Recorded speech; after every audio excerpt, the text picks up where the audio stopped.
Our story, the one that defines us, spins a tale of chapters that reveal the origin of our why. Join me in exploring the narratives of changemakers who rise to the moment more often than not, and who are defined not by their achievements, but by the storylines they believe in. Join me, Dr. Rod Berger, as I integrate my new book about storytelling into a conversation that meets the moment. This is The Narrative Edge, a podcast under the banner of Headroom with Dr. Rod Berger, presented by our friends at RIGGG Productions. And now, onto our show. I keep thinking about what Taryn Smith said in this interview, that, quote, ocean rowing is less risky than people think, and life on land is more risky than people think. That stopped me. Here's a woman who spent 46 days alone on 24 feet of boat in the middle of the Atlantic Ocean, who watched a marlin float above her as waves lifted them both, who went viral not for some triumphant fist pump, but for a tearful video about sun hives and sleepiness on day 27. And she's telling us we're the ones playing it dangerous by choosing comfort over curiosity. Today I'm sitting down with Taryn Smith, who completed a solo row across the ocean as part of the world's toughest row. But here's what surprised me most. She'll tell you the hardest part wasn't the crossing. It was the 7 weeks beforehand, alone on a boat in a cold English marina, trying to explain to the people she loved why she needed to do this at all. The preparation, the getting to the start line, that's where the real story lives. And I think if you stay with us, you'll start asking yourself a question that might be a little uncomfortable. What start line have you been avoiding? Well, this is such a treat. That there's that term, I think it's kind of a goofy term, like fanboy and those sorts of things. It's not even that. It's that when now we have such an opportunity with social media that there will be stories, sort of these micro stories that you latch onto and you just find, I have to keep pace. I've got to find out what happens tomorrow. I don't know if this is a product of sort of binging Netflix and all these other things that we do and follow when it comes to storytelling. But there is this young woman. And I say that because I am no doubt, I know she's younger than I am. So I say that with respect. There's this young woman who has more courage bottled up in her than I can. I can't fathom what it took to accomplish her exploration and her journey. Her name is Taryn Smith. You may recognize that name. I'm sure there are plenty of you saying, wait a minute, I know that name. You would not be alone. She was a part of the world's toughest row. But what you should know is that she rowed by herself in a solo exploration, 46 days, 3 hours and 37 minutes from December 14th to January 29th. No bathroom, no other human to consult with, nobody to talk to when it's in the middle of the night and you need to clean the bottom of your boat. That is 24 feet in length and 5 feet wide, I believe. These are conditions that I think push the limits of the human spirit. And, you know what I did? Sometimes I don't share my process. I reached out cold to Taryn because my kids, everyone we all followed every day. And I just figured, you know what? I want to know selfishly what's inside her because, one, I just love strong women. And my 11-year-old daughter is one of them, and proudly so. And so I thought, you know what? I'm going to put it out there and reach out. And Taryn was so kind to respond to me. And so here we are today. Taryn, it is so lovely to spend some time with you. By the way, I said this off air. You're friends with Katie Couric now. Did you? That was not on the bingo card, I'm sure, when you talked to Shelley and Burke, your parents, and said, here's what I want to do.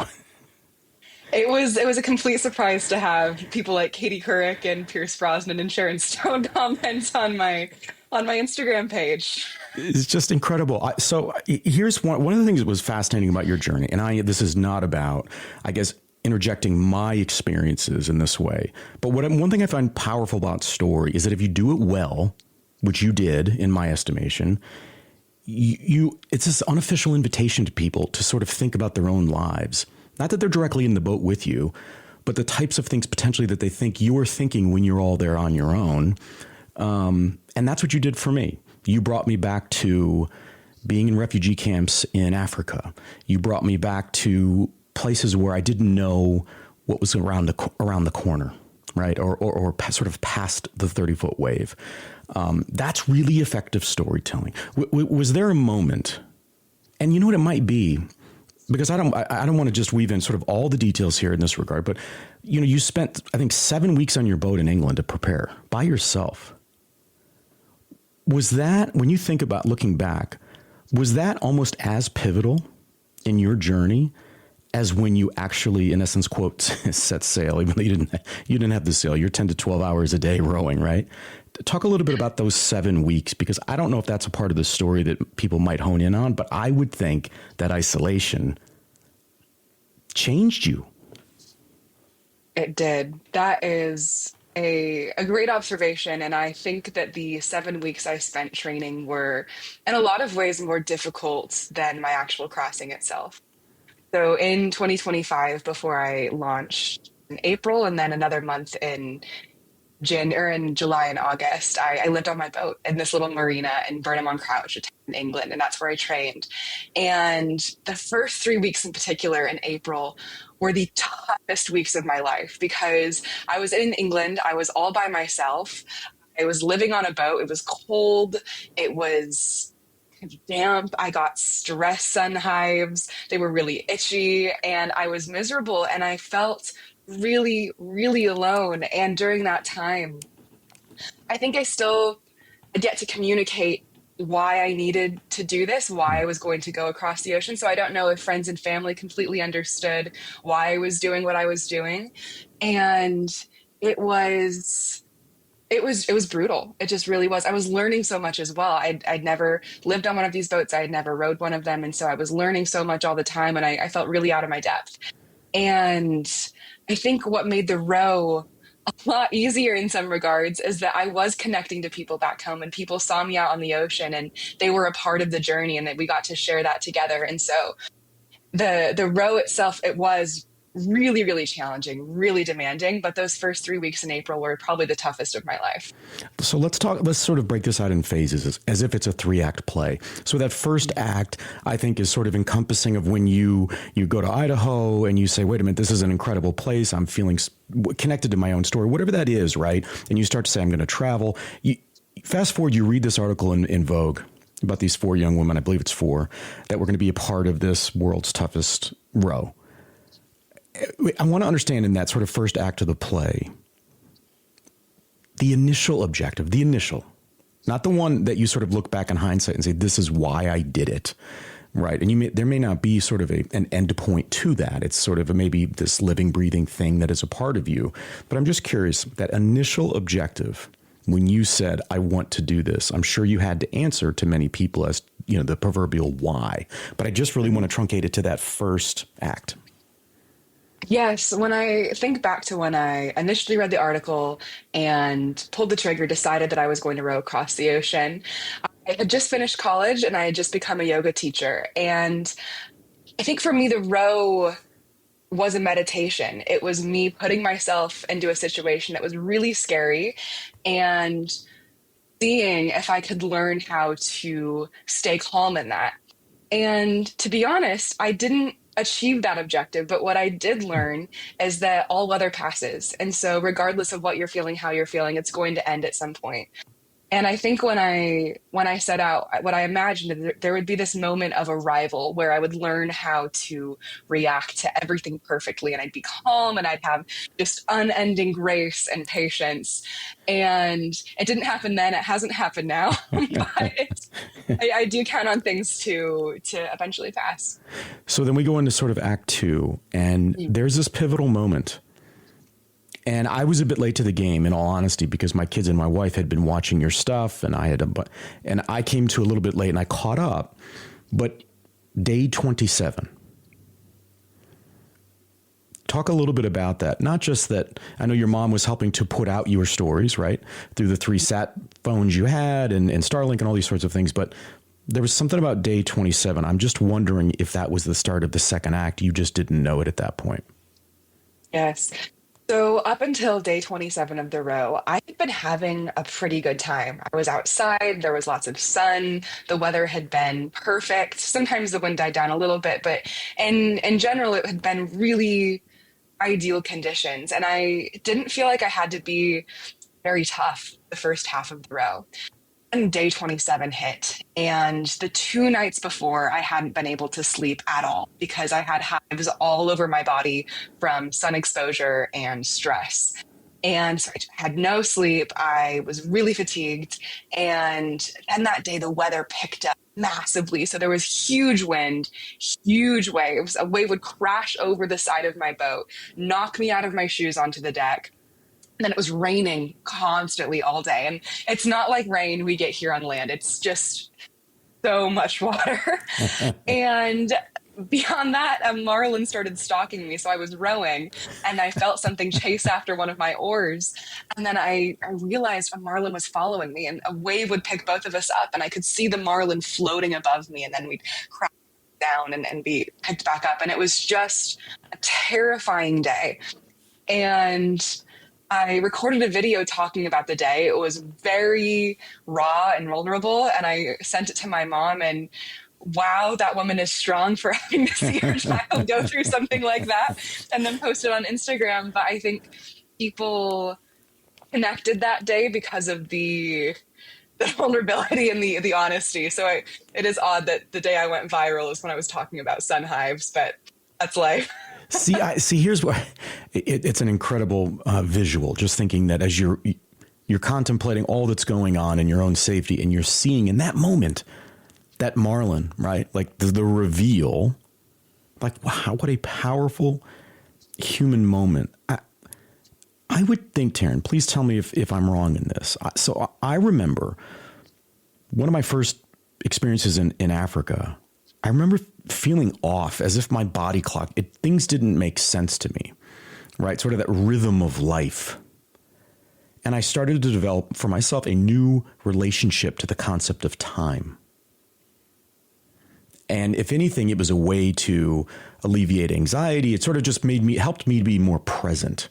Like an hour, under the heat of the African sun in the middle of nowhere feels very different than an hour bebopping between Trader Joe's and Starbucks and a soccer practice. Not to be sort of, trite about it.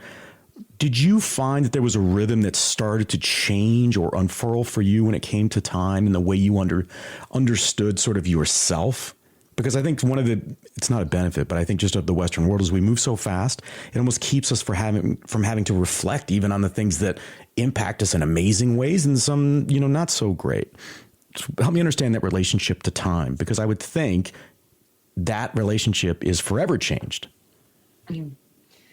While I was out there, time felt very melty because there was so much Melty. monotony and I day-to-day love that life. word. Yeah, it all blends together, especially in my memory now. But even when I was out there, I remember thinking that it all was just kind of mushing together because every day I was rowing and looking at the ocean, and it doesn't look dramatically different from one spot to another. It's still just more water. And so the days went by very quickly, very, very quickly, which surprised me. But anytime I was rowing at night, that really dragged on.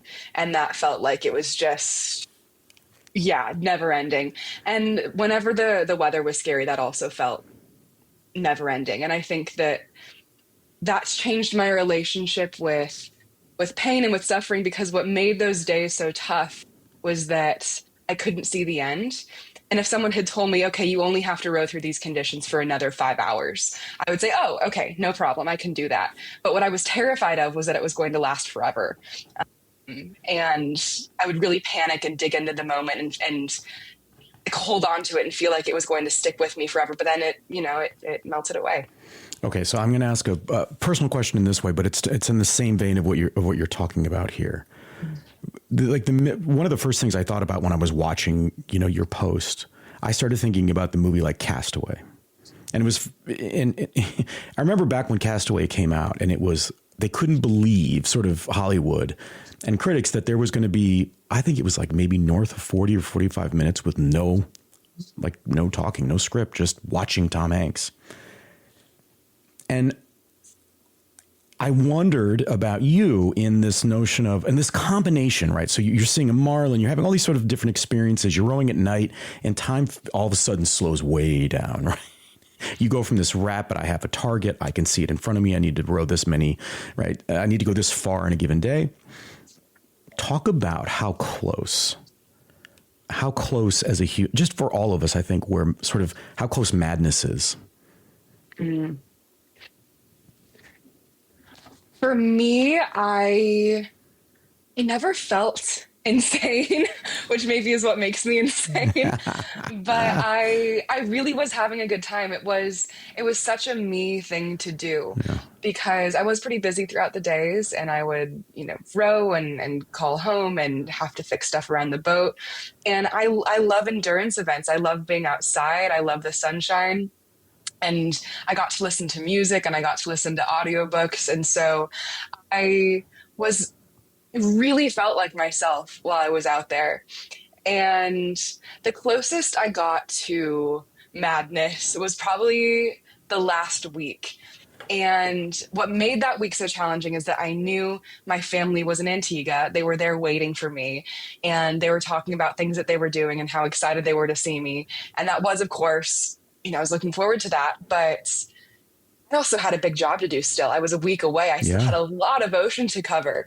And I just found myself getting stuck in these ruts, and I would get angry and frustrated and irritable. And there was a day where I couldn't stop thinking about what I was going to do when I got back home. It was like a gear had got cracked or something. There was like sand in it. I just couldn't move past that. And so I had to kind of do a reset that day, and I had some songs I would listen to. But other than that, I felt pretty locked in, I You felt guess. pretty locked in. I know these are different sort of situations, right? Like I've been in a situation where I got a tap on the shoulder and said, I've been noticed and I have less than 30 minutes to leave where I'm at in a dangerous part of the world.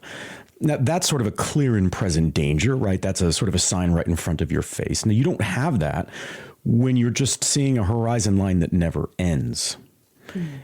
Was there ever a point or just a moment, really a moment where you thought about the frailty of like life, right? It's in essence, it's not a given that you are going to be able to complete your journey.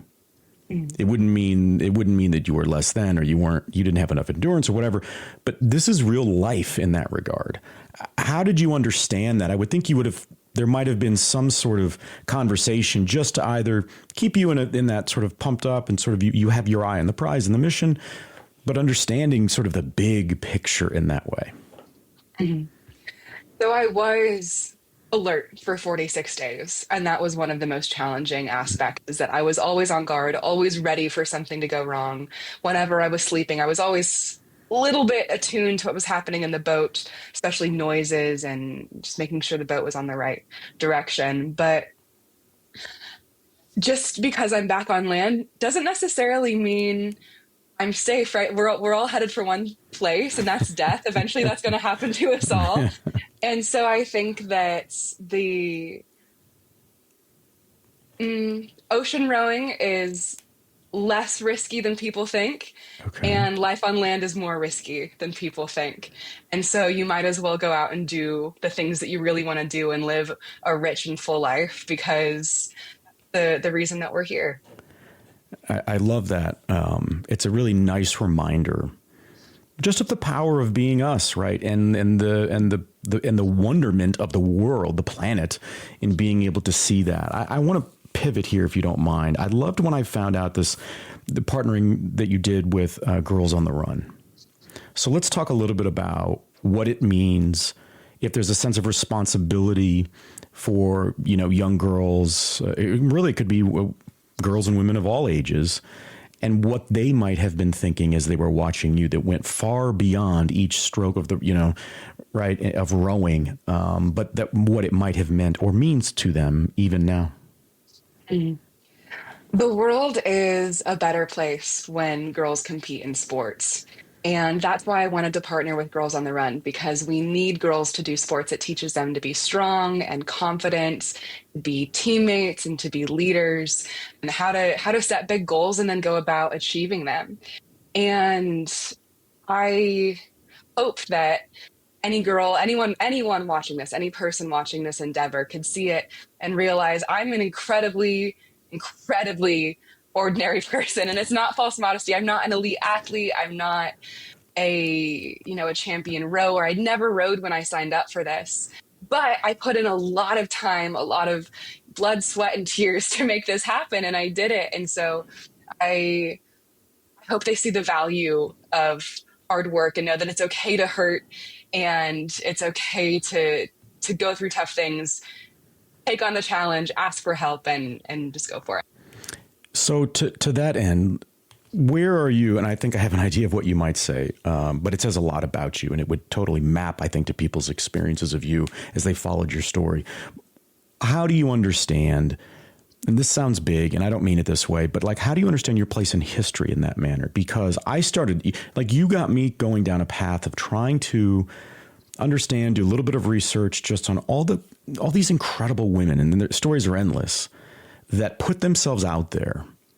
And maybe it wasn't because they were doing it to represent being female or being a woman or a girl, but by the very fact that they put themselves out there, they were sending a reverberation around their communities or their countries or worlds or neighborhoods or homes that said, I have a place, we have a place, and I and you matter, right? And that's what's fascinating to me, is to understand, how do you think about that? Not when you're I guess being interviewed or you're out in public and someone points and says, I know her mom or dad, but how do you understand it when you lay down at night? Because I know that can be a very heavy burden. But I would think it's something that there's some wrestling with internally. Mm. I hope that the impression this row and this expedition has left in the world is that we need to be brave, and it's okay to be scared. Being brave is being scared and doing it anyway. And we live at a time that really it demands some bravery. We're sold so much comfort and coziness and convenience right now. Every product, every service is about making our lives easier. And this row is my counter argument.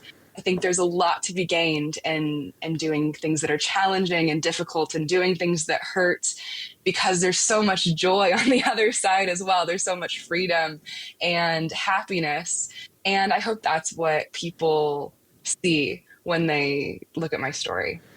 Does it make you feel uncomfortable to think how people might? I could imagine you're going to speak, let's say it's a school and they're introducing you, and that principal or that professor or dean is getting ready to introduce you, and they say something like, Taryn Smith is the, Trudy Etterly of our time, right? It was like 1926, something around that time, when she was the first woman to cross the English Channel, the American that went over there and did that. It's a fantastic movie, by the way, in 2024, I think, Young Woman in the Sea.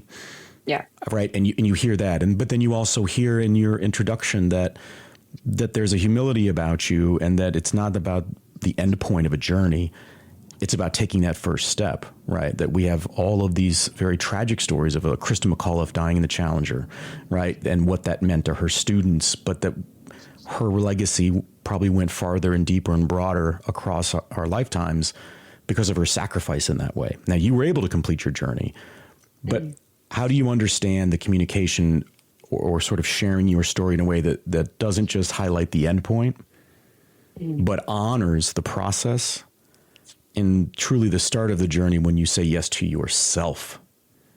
I think that, going back to the beginning of our conversation, what I am most proud of was just getting to the start line of this race. And so as I start to share my story and tell my story, I think that's what's going to be the majority of it, because the row itself was this pinnacle of the climax, and it was amazing, and there was so much I learned while I was out at sea. But I think the bulk of my story is in the preparation and in the run up. And I think it's important for us to also focus on that part, because we see so many headlines about people accomplishing great things, and we just finished with the Olympics, and we see all of these Olympians doing what they've trained lifetimes to do. But it's the there's so much that goes into that one moment that people see.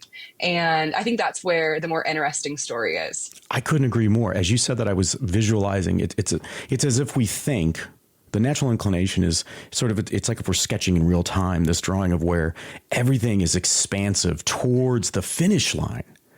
Yet, if anything, it's the reverse. It's just getting to the starting block of your journey, of your adventure, that takes all of that effort. And then when you finally reach your destination, if you do, that's just sort of a fine point on a larger story. Yes, precisely. How have you, Taryn, tell me a little bit about the change in sort of the power of your relationships with people, whether it's family, friends, former colleagues, or people you grew up with. Because here's what I loved about what you're doing, that day 27, right? I mean, that to me is like, that's your book, that's your whatever it is, right? There's just something so powerful in that, is that it's like you gave out, it's like a permission structure, right? You were being vulnerable and honest in the moment in a way that alerts all of us to say, she could die out there. Right. This is not Disney. This could go terribly wrong. And I would think because of that, people now engage with you. It's like you collapse timelines. It might take 6 months to get to know somebody to where you can say something where you're vulnerable. You gave them a free ticket to be vulnerable with you, probably kind of out of the gate. Is that the case? It is. When I signed up to row across the ocean, it was something I did just because I wanted to. I wasn't looking for approval. I wasn't trying to prove anything to anyone else. I was just intrigued and curious about taking on an adventure like this and learning more about myself. And I've come to realize what this row has maybe meant to other people as well, and what it did to my family and friends on land. I don't think I considered how stressful it would be for them. And which, shows me I was 22 when I signed up. And I think that's a sign of an underdeveloped brain. And now that I'm back, I do find that I am more honest and more direct in conversation, because why not? Yeah, why not? Why not? There's not enough time to not just say exactly how you feel. How do you now approach? Let's sort of switch to the adventurer in you. How do you even think or contemplate either what is a challenge now? What is an adventure? I would think that those definitions have to be now incredibly fluid for you, because you are a different human being now after completing this row. So how do you even evaluate what is challenging or not? And does that impact how you look at what the next might be? Because of course everybody wants to know, okay, well, what is next? What mountain range are we going to see you on? And instead of Will Smith going pole to pole, we're going to see Taryn Smith going, from ocean to ocean or something like that. Yeah, there's so much to unpack there. So yes, my relationship with adventure is that now I'm just looking for smaller ones in day-to-day life. Oh, okay. Because I put 3 years of my life into making this happen, and I had to do it. It was something that I just had this really deep desire to do. There was so much passion behind it. And I don't have that for the next project yet. And I think it might be a little concerning if I did, because we need seasons in life. We need breaks from things. And to live with that intense passion all of the time would, I think, lead to burnout and possibly much worse. And so I'm letting inspiration hit me whenever it does. And in the meantime, just focusing on being a better member of my community, being a better neighbor, focusing on giving back to all of the people that made my row happen. But like you said, what could possibly top the row? It's tough to come up with a project that is as grand and audacious as rowing across an ocean by myself. But I do know I don't want to do something just for the sake of being punchy, for the sake of finding some sort of jaw-dropping expedition. I want to be intentional about what I select and mindful, and that just have a good context for whatever the next project is. How do you think about, this is how I describe it, and I wouldn't have known it at the time. I describe it as sort of like when you're returning, let's say, a car at the airport, a rental car, and you go over the spikes and you know you can't back up. Like you can't back up in life and sort of go pre-row and think about just sort of the things that would make you feel human and experience all the different emotions of elation and sadness and all these sorts of great things, right? How do you think you are going to think about what what we were just talking about if a year from now the small adventures, for whatever reason, somehow don't ping the meter of that emotional game board that really expanded for you during this?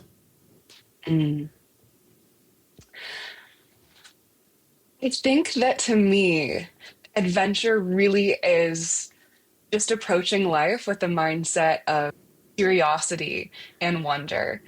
And, now that I'm back home, I still feel the same wonder seeing a sunset in Nebraska that I did out in the ocean. I still feel the same wonder walking around in a park and listening to the birds. And I I think that adventure is it's just being really curious about your world and knowing what you don't know and wanting to find out.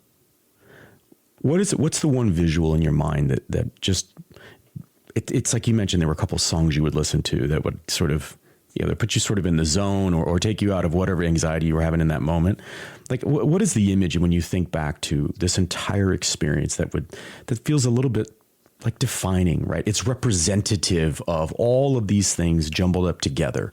Is there an image in your mind? Maybe it's a literal image, or maybe it's just sort of a combination of this wonderful canvas with all different types of images and colors. Yeah. The image of the moment that really sums up the journey for me was the last night I was out at sea. I sat on the deck of the boat. It was sunset. And Joe March, the little bird that had followed me for the entirety of the trip, was flying around my boat for the last time. And I listened to Beyond the Sea. And we had some lovely, gentle waves, and they were pushing me towards Antigua. And it was just out of sight, but I knew that when I woke up in the morning, I would see land. And just now I'm starting to get a little teary thinking about this moment because I felt the enormity of the preparation and the support and the pain and the joy I'd experienced through it. And it was just,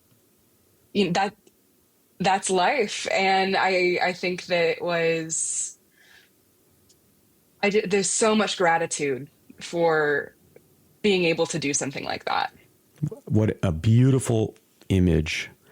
Tell me more about the type of bird and just when did you I want to understand that sort of layer and the name you came up, just help me understand when the bird first arrived, what kind of bird it is, colors, for those young people listening that may not know.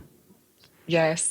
So from day one of the row, there was a little storm petrel followed my boat, and I named her Joe March because it's just the first name that popped into my head. She was so free and she flew really fast and would fly around my boat and then fly off and dive into a wave and then come back up. And she was pretty small. It was a brown bird with some white feathering in there as well.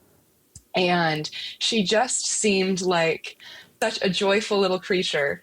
And she visited me every morning and every evening. And she was my best friend while I was out at sea. And we had our daily routine, and I miss her quite a bit. So, I mean, so the name again, did you say Joe or Joan? Joe March, like the character from Little Women. Yes, one of the sisters in Little Women. So, and in the moment, you didn't even, that just came to your mind as you're seeing this bird frolic and go in the water and come out and. He seemed exactly like the character in the book. Yes.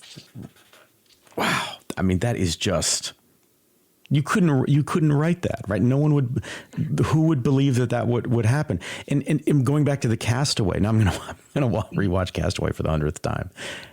I mean, I think people will get this. It was a little bit like you were Wilson.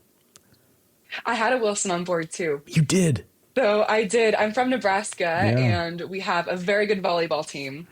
And so my mom sent me with a little Nebraska volleyball for the journey.